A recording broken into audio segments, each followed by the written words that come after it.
गुस्सा, दर्द और नम आंखों के साथ हरियाणा के भिवानी की 19 साल की बेटी को अंतिम विदाई दी जा रही है।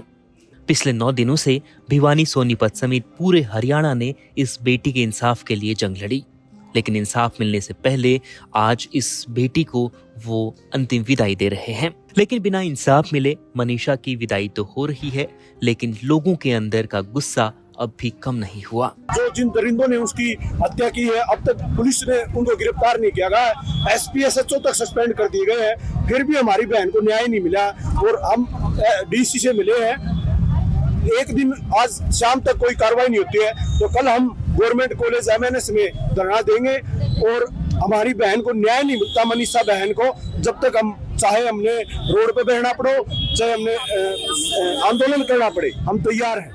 दिल्ली के सबसे बड़े अस्पताल एम्स में तीसरी बार पोस्टमार्टम खत्म होने के बाद आज मनीषा का अंतिम संस्कार हुआ। सुबह करीब 8 बजे मनीषा के छोटे भाई नितेश ने अपनी बहन को मुखाग्नि दी। मनीषा की अंतिम यात्रा में हजारों लोग शामिल हुए और यह जन सैलाब आखिर तक इंसाफ की बात कर रहा था।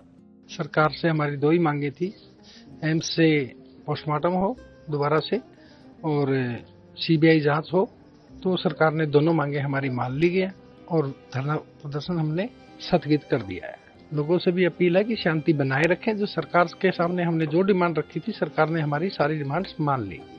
मनीषा की मौत का सच तो अब तक सामने नहीं आया, लेकिन सड़क ही नहीं संसद में भी उसकी चीख और इंसाफ की आवाज गूंजती रही। भीम आर्मी चीफ और आजाद समाज पार्टी के सांसद चंद्रशेखर ने भी इस बेटी के इंसाफ के लिए प्रदर्शन किया।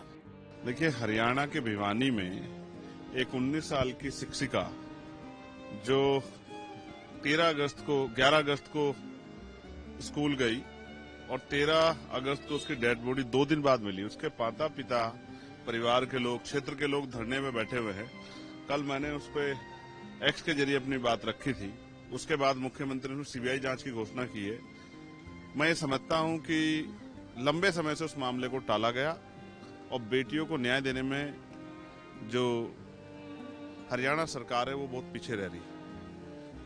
कई अधिकारियों को हटाया गया, तमाम तरह की बातें की गई, आंदोलन हो रहे हैं, कैंडल मार्च हो रहे हैं, लेकिन सरकार सो रही। इतनी बड़ी घटना पे सरकार की चुप्पी और फिर जो है विरोध के बाद सरकार का जागना स्पष्ट करता है कि वहां बहन बेटियों के सम्मान की रक्षा नहीं हो पा रही। मनीषा का अब अंतिम संस्कार हो चुका है, लेकिन कानून व्यवस्था पर अब भी सवाल पूछे जा रहे हैं। पूछा जा रहा है कि आखिर मनीषा के साथ हुआ क्या था। News report इंडिया.com।